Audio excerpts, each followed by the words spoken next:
नमस्कार दोस्तों, आप सभी के study for UPSC P session में स्वागत है। आज तारीख है 31 मार्च 2025 ईस्वी और आज का न्यूज़पेपर आर्टिकल डिस्कशन का वीडियो होगा। ये ईद की शुभकामनाएं, जो भी लोग ईद मना रहे हैं उनको ढेर सारी शुभकामनाएं और अच्छे से मनाएं। त्यौहार है तो सेलिब्रेट ज़रूर ही करना चाहिए। कौन कौन सा न्यूज़ है आज? तो बिहार स्पेशल का भी एक न्यूज़ होगा। बिहार स्पेशल का एक न्यूज़ होगा जिसमें बक्सर और पश्चिमी चंपारण से जुड़े हुए अपडेट हैं। मुख्यमंत्री जी ने कुछ ऐलान किया है तो उसको हम लोग देखेंगे।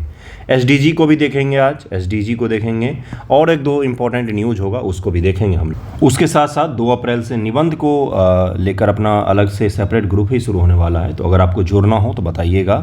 बिल्कुल बेसिक से उसमें निबंध लेखन करेंगे हम लोग, तो अच्छा रहेगा अगर आप रेगुलर लिखेंगे। तो आज 71 बीपीएससी को लेकर वीकली टारगेट भी मैं दे दूंगा। आज से 3 वीक का मैं एक बार में टारगेट दूंगा ताकि आप उसको कंप्लीट करें, फिर मैं आगे की चीज़ों को बताऊंगा।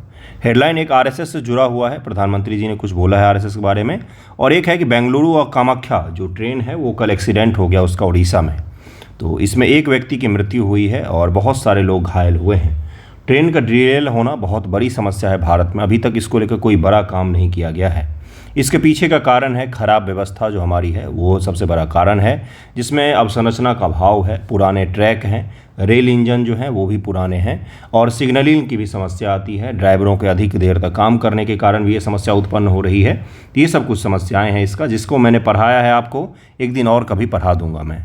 चलिए फिलहाल शुरू करते हैं, एसडीजी से शुरू करते हैं। एसडीजी के बारे में क्या चर्चा है, फिर बिहार स्पेशल को करेंगे, फिर आगे के न्यूज़ को भी हम लोग करेंगे। ओके, देखिए क्या है न्यूज़। एसडीजी प्रगति और चुनौतियां हैं। भारत ने सतत विकास लक्ष्य सूचकांक 2024 में उल्लेखनीय सुधार किया है। एसडीजी 2024 जारी किया गया है। जिनको 70 बीपीएससी पीटी देना है, कृपया करके इसमें जो भी आपको नंबर दिख रहे हैं, अंक दिख रहे हैं, रैंक दिख रहा है, सब रट के जाएं। बीपीएससी पीटी को कुछ विशेष प्रेम है 2 चीज़ों से, एक एचडीआई रैंकिंग से और एक सस्टेनेबल डेवलपमेंट गोल से। पीटी में भी और मेंस में भी इन दोनों से कुछ विशेष प्रेम है, पूछा जाता है। हैप्पीनेस इंडेक्स भी बीपीएससी मेंस में पूछा जा चुका है, हो सकता है इस बार भी पूछा जाए आपसे। इससे भारत को 166 देशों में 109वां स्थान मिला है। 109 रैंक पर हैं हम, टोटल देश हैं 166। राज्यों ने भी बेहतर प्रदर्शन किया है। पिछले 3 वर्षों में समग्र सूचकांक में औसतन 5 अंकों का हमने वृद्धि किया है, एवरेज है 5 अंक। सतत विकास लक्ष्य के संदर्भ में भारत का अब तक प्रदर्शन कैसा रहा है? प्रदर्शन समग्र प्रति भारत का एसडीजी स्कोर 57 2018 सुधर कर 71 2023-24 तक हो गया। राज्यों का प्रदर्शन, केरल और उत्तराखंड 8 लक्ष्यों में 80 से अधिक स्कोर के साथ अग्रणी है। 9 से अधिक राज्यों में गरीबी उन्मूलन लक्ष्य संख्या 1, लैंगिक समानता लक्ष्य संख्या 5, असमानता में कमी लक्ष्य संख्या 10 और मजबूत संस्थान लक्ष्य संख्या 16 जैसे आयामों में गिरावट भी दर्ज की गई है। 17 लक्ष्य हैं, 17 एम हैं और 169 इसके अंतर्गत एम निर्धारित किए गए हैं। टोटल अगर हम लोग बात करें तो 17 लक्ष्य में से कम जो मुख्य बड़े लक्ष्य हैं 5-7 तो आपको याद होना चाहिए। बीपीएससी वालों ने 68 बीपीएससी में एक मेंस में सवाल पूछ लिया था कि लक्ष्य संख्या इतने का क्या मतलब है। बिल्कुल सही सुन रहे आप, शॉर्ट आंसर में पूछा था।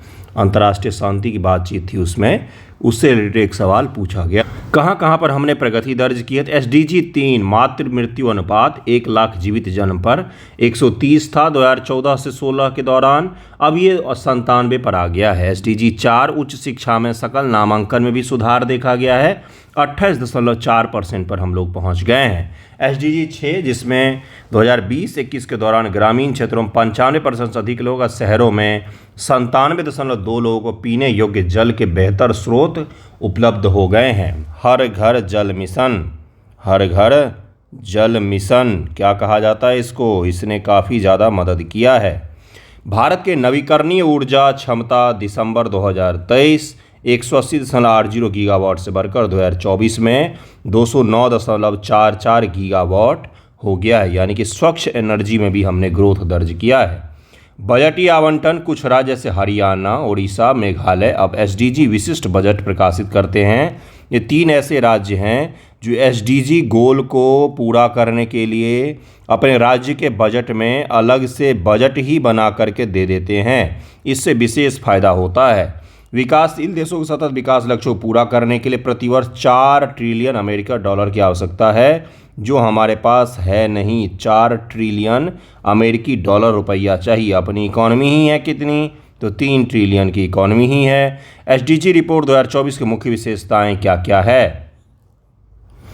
सतत विकास लक्ष्य रिपोर्ट 2024। सतत विकास लक्ष्य क्या है। सतत विकास लक्ष्य यह परस्पर संबंधित लक्ष्य है जो गरीबी, असमानता, जलवायु परिवर्तन, पर्यावरणीय क्षरण जैसी वैश्विक चुनौतियों का समाधान करने पर केंद्रित है कि हम जो आज की जनरेशन है वो प्राकृतिक संसाधनों का इस प्रकार से उपयोग करे बंधुओं कि वो आने वाली जो जनरेशन है उसके लिए भी प्राकृतिक संसाधन सुरक्षित रह सके। सस्टेनेबल डेवलपमेंट गोल, डेवलपमेंट हमें करना है, केवल ग्रोथ ही नहीं करना है, केवल इकॉनमी आपकी बड़ी नहीं होना चाहिए बल्कि स्वास्थ्य ढांचा सही होना चाहिए, असमानता नहीं होनी चाहिए, महिला पुरुष समानता होना चाहिए, एजुकेशन होना चाहिए, हेल्थ होना चाहिए, स्वच्छ पानी होना चाहिए, स्वच्छ ऊर्जा होना चाहिए। इसको कहा जाता है डेवलपमेंट, विकास इसको कहा जाता है। इसे वर्ष 2015 में 193 संयुक्त राष्ट्र सदस्य देशों द्वारा सतत विकास के 2030 के एजेंडे के भाग के रूप में अपनाया गया था। 2015 में अपनाया गया था 2030 तक के लिए। इसका लक्ष्य वैश्विक साझेदारी के माध्यम से 2030 तक शांति, समृद्धि और स्थिरता प्राप्त करना है। शांति तो आप देख ही रहे होंगे दुनिया में कितना ज़्यादा बढ़ गया है, समृद्धि बढ़ा भी है, स्थिरता भी आप देख ही रहे होंगे कितना ज़्यादा बढ़ गया है। अपने जो उत्तर पूर्व के देश हैं, भारत के उत्तर पूर्व के देश, उसमें भीषण भूकंप की स्थिति देखी गई। नेचुरल डिजास्टर होता है, वो टॉपिक भी है मेरे पास, मैं आपको किसी दिन पढ़ाऊँगा। तिब्बत में भी लगातार भूकंप देखा गया है, नॉर्थ ईस्ट के रीजन में भी देखा गया है। और ये भारत है, इतना खराब मैपिंग तो दुनिया में किसी का नहीं होगा जितना मेरा है। ये भारत है, इस इलाके में अभी हमने देखा है अर्थक्वेक, तिब्बत में आता है अर्थक्वेक। तो ये जो पूरा इलाका है ना गुरु, ये हिमालय और उसके आस पड़ोस के क्षेत्र हैं। अराकान योमा का आपने नाम सुना है, जो बढ़ करके कहाँ तक आता है, जो बढ़ करके अपने अंडमान निकोबार तक जाता है। ये जो क्षेत्र है पूरा अशांत है। तो आने वाले समय में आप भारत में भी भूकंप की स्थिति को देखेंगे बहुत ही भयानक स्तर पर। मैंने आपको बताया कि वैश्विक चुनौती, प्राकृतिक आपदा जो है, ये सबसे बड़ी वैश्विक चुनौती बनने जा रही है आने वाले समय में। मानवीय आपदा तो फिर भी एक हद तक सीमित होता है, गजा और इजराइल की लड़ाई तो गजा और इजराइल में चल रही है, लेकिन प्राकृतिक आपदा का विस्तार बहुत ही ज़्यादा हो रहा है और ये आपदाओं को प्रिडिक्ट करना भी बहुत मुश्किल हो रहा है। भूकंप को आप प्रिडिक्ट नहीं कर सकते हैं। तो यहाँ पर जो हम ये सब चीज़ें बात कर रहे हैं वैश्विक चुनौती, इसमें मैंने आपको नेचुरल डिजास्टर का उदाहरण दिया है। 2015 में संयुक्त राष्ट्र 193 संयुक्त राष्ट्र सदस्य देशों द्वारा सतत विकास के 2030 के एजेंडे के भाग के रूप में बनाया गया था। इसका उद्देश्य 2030 तक शांति, समृद्धि और स्थिरता प्राप्त करना है। शांति तो दुनिया में देख ही रहे कितना सुंदर है। हिस्टोरिकल बैकग्राउंड भी है भाई। 1992 में एडॉप्टेड एक एजेंडा 21 एट अर्थ समिट। ब्रटलैंड कमीशन का आपने सुना होगा, ब्रटलैंड आयोग। एनसीईआरटी का अध्ययन करते हैं क्या? नहीं करते होंगे, मुझे पता है नहीं करते होंगे तो कर लीजिएगा, अच्छा रहेगा आपके लिए। तो ये पूरा आपको इतिहास बताया हुआ है किस प्रकार से एसडीजी डेवलप हुआ है, एसडीजी डेवलप हुआ है। यूपीपीएससी में कितनी ही बार पीटी में पूछा गया है कि भाई ब्रटलैंड कमीशन के बारे में बताइए। बीपीएससी में भी पूछा गया है। तो यूपीपीएससी का फॉर्म भरा आप सभी ने, फॉर्म भर लीजिएगा, अच्छा एग्जाम होता है, देना चाहिए, यूपी का भी अच्छा रहता है। सतत विकास लक्ष्य के मूल सिद्धांत क्या है? सार्वभौमिकता, सभी देश विकसित और विकासशीलों पर लागू, एकीकरण, एक लक्ष्य प्रगति अन्य लक्ष्यों को प्रभावित करती है। उदाहरण के लिए गरीबी में कमी से शिक्षा में सुधार होता है, गरीबी में कमी से एजुकेशन बढ़ता है। ये कोई बोलने की चीज़ थी? अगर कोई गरीब आदमी है, उसके पास थोड़ा बहुत भी पैसा आता है तो सबसे पहले कोशिश करते हैं कि अगर समाज कॉन्शियस होता है, मतलब आस पड़ोस के अगर पढ़े लिखे लोग हैं तो सबसे पहला कोशिश होता है कि बच्चों को पढ़ाएं। क्यों? क्योंकि उनको पता है अगर ये पढ़ गया तो गरीबी से निकलना आसान होगा। किसी को पीछे न छोड़ना, हाशिए पर स्थित कमज़ोर समूह, समाज सभी पर ध्यान केंद्रित करना। हाशिएकरण क्या होता है? हाशियाकरण एनसीईआरटी में जो बच्चे जो उनसे पूछिएगा, मैंने उनको लिखवाया था ये आंसर। एनसीईआरटी में चैप्टर ही है जिसमें पढ़ाया जाता है कि समाज में किस प्रकार से हाशिए पर जो स्थित समूह होते उसमें किस प्रकार सुधार किया जा सकता है। जैसे गरीब वर्ग हो गए, दलित वर्ग हो गए, आदिवासी हो गए, महिला असमानता का, महिलाओं को भी हाशिएकरण का माना जाता है कि भाई शिकार हैं ये। ऐसे वर्ग को आप कैसे आगे लाओगे? तो उस चीज़ पर भी एसडीजी में बातचीत की गई थी। बहुहितधारक दृष्टिकोण है। सरकारों, व्यवसाय, नागरिक समाज और नागरिकों की आवश्यकता पर ध्यान केंद्रित करके इस एसडीजी को बनाया गया है। अभी का मैंने आपको आज का करंट भी इसमें पढ़ा दिया है। अगला टॉपिक है बक्सर और पश्चिमी चंपारण में SEZ।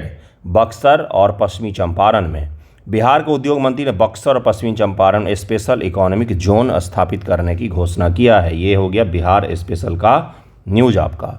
केंद्र सरकार ने इसके गठन को नवंबर 2024 तक मंजूरी प्रदान की थी। जो जोन बक्सर के नावानगर और पश्चिमी चंपारण के कुमारबाग में स्थापित किए जाएंगे। इसकी स्थापना से इन क्षेत्रों में आर्थिक गतिविधियां बढ़ने की उम्मीद है, जिससे रोजगार सृजन और औद्योगिकरण को बढ़ावा मिलेगा। स्पेशल इकोनॉमिक जोन होता है मतलब एक ऐसा जगह बना देना जहां पर इकोनॉमिक रूप से एक्टिविटी ज़्यादा होती, उद्योग धंधों को विकसित करने की कोशिश की जाती है, कुछ नियम कानून कायदों को में वहां पर छूट दी जाती है, अवसंरचनाओं का विकास किया जाता है, जिससे वहां पर उद्योग लगाना आसान हो जाता है तुलनात्मक रूप से। विशेष आर्थिक क्षेत्र क्या होते हैं गुरु? विशेष आर्थिक क्षेत्र किसी देश के भीतर ऐसे क्षेत्र हैं जो प्रायः शुल्क मुक्त राजकोषीय रियायत होते हैं। यह मुख्य रूप से निवेश को प्रोत्साहित करने, रोजगार पैदा करने के लिए अलग व्यापार और वाणिज्यिक कानून होते हैं। आपसे कोई पूछेगा एग्जाम में कि SEZ के बारे में लिखिए, तो कृपया करके सही शब्दों का उपयोग करके सही परिभाषा को लिखें। इकोनॉमिक्स में और ज्योग्राफी में दो सब्जेक्ट ऐसे होते हैं जहां पर परिभाषाओं को आपको बिल्कुल सही रखना पड़ता है, क्योंकि शब्दशः वही परिभाषा लिखना होता है। आप GDP की परिभाषा में एक शब्द अगर छोड़ देते तो गलत हो जाता है पूरा। उस प्रकार से SEZ या इकोनॉमिक टर्म अगर होते हैं, गरीबी हो गया, बेरोजगारी हो गया, इन सब चीज़ों के सही परिभाषाओं को लिखा करें। SEZ इन क्षेत्रों को बेहतर ढंग से संचालित करने के लिए बनाए गए, जिसमें व्यापार करने में आसानी होती है। तो इसका मतलब हम ये भी मान रहे, चलिए थोड़ा सा क्रिटिकल एनालाइज करते हैं। इसका मतलब हम ये मान रहे हैं कि SEZ के बाहर जो उद्योग धंधे होते हैं उनको चलने में दिक्कत आती है सरकारी नियम कानून के कारण। ये भी तो मान रहे हैं स्पेशल ट्रीटमेंट अगर हम एक जगह दे रहे हैं, दूसरी जगह यानी कि जो उद्योग धंधे हैं उनको कठिनाई का सामना करना पड़ता है। बिल्कुल करना पड़ता है, क्योंकि नियम कानून कायदे रेगुलेशंस थोड़े से अधिक हो जाते हैं। भारत में SEZ एशिया का पहला निर्यात प्रसंस्करण क्षेत्र 1965 में कांडला गुजरात में स्थापित किया गया था। एक्सपोर्ट प्रोसेसिंग जोन ये SEZ था, स्पेशल इकोनॉमिक जोन था, जो एक्सपोर्ट के पर्पज से बनाया गया था 1965 कांडला। PDM एग्जाम में यह भी पूछा जाता है। इस EPZ की संरचना SEZ के समान थी। सरकार ने वर्ष 2000 में EPZ की ढांचागत और नौकरशाही चुनौतियों के निवारण के लिए विदेश व्यापार नीति के तहत SEZ की स्थापना को शुरुआत कर दिया था। चीन से हमने ये सीखा था, चीन ने एक्सपोर्ट करने के लिए अलग अलग जोनों का निर्माण करना शुरू किया था और उसके कारण से चीन की अर्थव्यवस्था आज देख रहे हैं कहाँ पर है। उन्होंने सही से इसको इम्प्लीमेंट किया, अपने यहाँ पर इम्प्लीमेंटेशन सही से नहीं हो पाता है। विशेष आर्थिक क्षेत्र नियम 2005 में पारित किया गया, 2006 में SEZ नियमों के साथ लागू हुआ। वर्तमान में 379 SEZ अधिसूचित है, जिनसे 265 चालू हैं। 265 चालू हैं। 64% SEZ 5 राज्य में है, तमिलनाडु, तेलंगाना, कर्नाटक, आंध्र और महाराष्ट्र। पूरे देश में 35%। और बड़े जो इकोनॉमिक रूप से समृद्ध राज्य हैं, तमिलनाडु इकोनॉमिक रूप से समृद्ध राज्य, तेलंगाना अच्छा खासा स्थिति है इसका भी, कर्नाटक तो पता ही है आपको, आंध्र प्रदेश, महाराष्ट्र। तेलंगाना छोड़ के मैक्सिमम कोस्टल राज्य हैं, तेलंगाना की समुद्री सीमा नहीं है। और 65% SEZ इन्हीं के पास में है।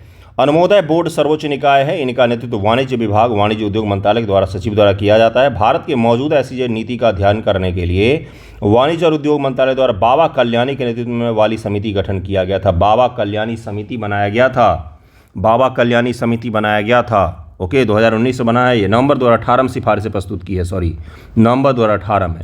इस विश्व व्यापार संगठन को अनुकूल बनाने, अधिकतम क्षमता का उपयोग करने, SEZ के संभावित उत्पादन को अधिकतम करने के लिए सर्वोत्तम प्रथा का मतलब होता है दुनिया में सबसे बेस्ट चीज़ कौन कर रहा है इस क्षेत्र में। आप बाबा कल्याणी महोदय आप जाइए ज़रा उसको सर्च कीजिए, हमें रिकमेंड कीजिए कि हम क्या क्या कर सकते हैं, क्या क्या सुधार कर सकते हैं, किस देश पे कौन सा मॉडल लागू है और कौन सा सबसे सफलतम मॉडल है, या हम अपना कोई मॉडल बनाएं। इसी को लेकर बाबा कल्याणी समिति गठित किया गया था। तो आपसे मेंस एग्जामिनेशन पूछ सकता है कि हाल ही में बिहार में पश्चिमी चंपारण, बक्सर में 2 SEZ बनाने की अभिकल्पना की गई है। मंत्री महोदय ने ऐलान किया है, इसके क्या निहितार्थ हैं, क्या इसके बेनिफिट हैं, क्या इसमें चुनौतियाँ आने वाली हैं और क्या इसके लाभ हो सकते हैं, क्या महत्व हो सकते हैं, ये किस प्रकार से रोजगार उत्पादन करने में सहायक हो सकता है। इस प्रकार के सवालों को आप एक्सपेक्ट कर सकते हैं कि आपसे पूछा जाएगा मेंस एग्जामिनेशन में। बाकी प्रीलियम में भी पूछा जा सकता है कि हाल ही में बिहार के किस 2 डिस्ट्रिक्ट में SEZ बनाने की घोषणा की गई है, तो बक्सर और पश्चिमी चंपारण में आप उसका नाम लिख सकते हैं। नेक्स्ट टॉपिक पर चलते हैं। अगला टॉपिक है हरित credit card, green credit card कहा जाता है इसको, प्रोग्राम ग्रीन क्रेडिट प्रोग्राम इसको कहा जाता है, हरित क्रेडिट कार्यक्रम, हरित ग्रीन क्रेडिट प्रोग्राम कार्यक्रम, इसको क्या कहा जाता है, GCP। क्या है ये, किस प्रकार से है, और एक चीज़ मैं बता देता हूँ, जो भी पढ़ रहे हैं खत्तर के लिए कान खोल करके सुन लें। अगर आप केवल पढ़ाई कर रहे हैं, लेखन नहीं कर रहे हैं, उत्तर लेखन नहीं कर रहे हैं, तो कोई मतलब नहीं बनता इस तरह की पढ़ाई का। जब तक पढ़ते हैं 1 घंटा ज़रूर दीजिए लिखने में, खुद से लिखिए, प्रयास कीजिए, कोई और चीज़ देख करके हेल्प ले करके लिखिए, लेकिन लिखिएगा ज़रूर, नहीं तो कोई फ़ायदा नहीं है केवल किताबें पढ़ने का, लाइब्रेरी में बैठ करके वीडियो सुनने का। चलते शुरू करते हैं। देखिए हरित क्रेडिट कार्यक्रम क्या है। पर्यावरण मंत्रालय ने हरित क्रेडिट कार्यक्रम शुरू किया जिसका उद्देश्य देश के वन और वृक्ष आवरण को बढ़ाना, प्रो प्लैनेट एक्शन को प्रोत्साहित करना है। प्रो प्लैनेट एक्शन को प्रोत्साहित करना है, ट्विंग ट्विस्टर है थोड़ा सा ये। यह कार्यक्रम निजी व्यक्ति, समुदाय और निजी उद्योगों को पर्यावरण संरक्षण के लिए हरित क्रेडिट अर्जित करने की अनुमति देता है। हरित क्रेडिट का उपयोग वन संरक्षण, जल प्रबंधन, सतत कृषि जैसे कार्यों के लिए किया जा सकता है। प्रो प्लैनेट एक्शन को प्रोत्साहित करता है, पृथ्वी के लिए जो एक्शन सही हो उनको प्रोत्साहित करता है। क्या क्या एक्शन सही हो सकते हैं, कार्बन का उत्सर्जन ना करें, ऐसे उद्योग जो इको फ्रेंडली हों, पर्यावरण को, मिट्टी को, वायु को, जल को, लोगों को नुकसान न पहुंचाते हों, ऐसे उद्योग क्या होते हैं, तो प्रो प्लैनेट एक्शन में आ जाएंगे।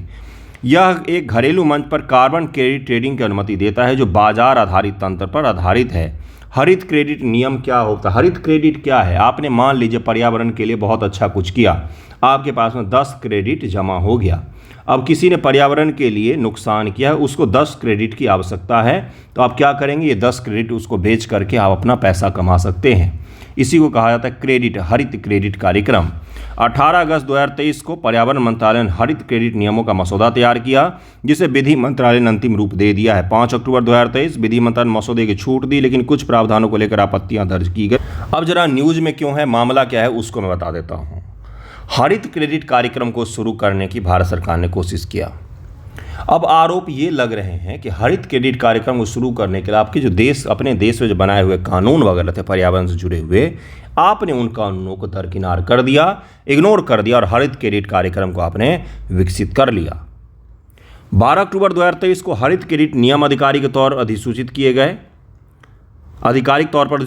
गए। 4 जनवरी 2024 पर्यावरण मंत्रालय ने नियमों की समीक्षा के बाद विधि मंत्रालय से परामर्श किया।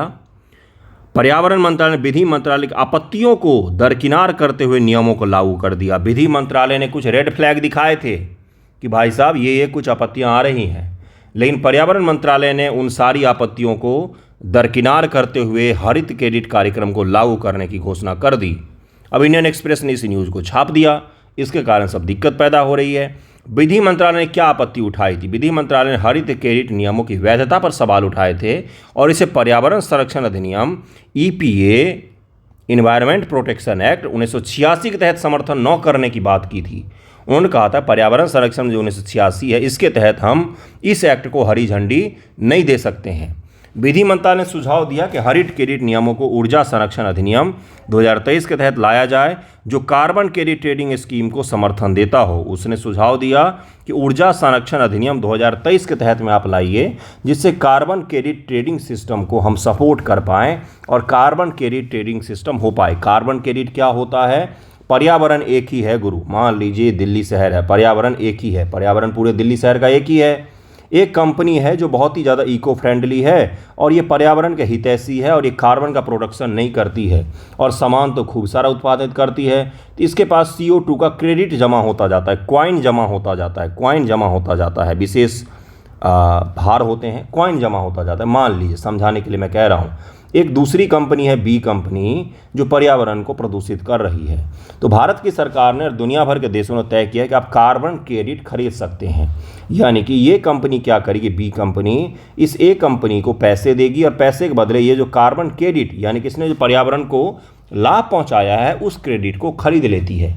इससे क्या होता है कि भाई तुमने गंदा किया तो मैंने साफ किया है, बात यहाँ पर बराबर हो जाती है। इसी को क्या कहा जाता है, कार्बन क्रेडिट सिस्टम कहा जाता है, जिसमें इसकी खरीद बिक्री की जाती है। अब यहाँ पर इसी को लेकर विवाद हो रहा था। विधि मंत्रालय ने बोला कि 1986 के तहत हम इसको अनुमति नहीं देंगे, लेकिन 2023 के तहत में आप लाइए इस एक्ट को, 2023 के एक्ट के तहत हम इसको अनुमति देंगे, लेकिन पर्यावरण मंत्रालय ने इसको लागू कर दिया। विधि मंत्रालय ने कहा कि हरित क्रेडिट नियमों को लागू करने से पहले राष्ट्रीय स्तर पर वन रोपण आधारित क्रेडिट और जीसीपी की वैधता की जांच के लिए पायलट परियोजनाएं चलाई जानी चाहिए। विधि मंत्रालय ने कहा कि वन रोपण आधारित क्रेडिट यानी कि अगर वन लगाओगे तो आपके पास कार्बन क्रेडिट आ जाएगा, इस प्रकार के नियमों को लागू करना चाहिए, लेकिन पर्यावरण मंत्रालय ने उसको इग्नोर कर दिया। पर्यावरण मंत्रालय की प्रतिक्रिया क्या थी, पर्यावरण मंत्रालय ने विधि मंत्रालय की सलाह को दरकिनार करते हुए हरित क्रेडिट नियमों को अधिसूचित कर दिया।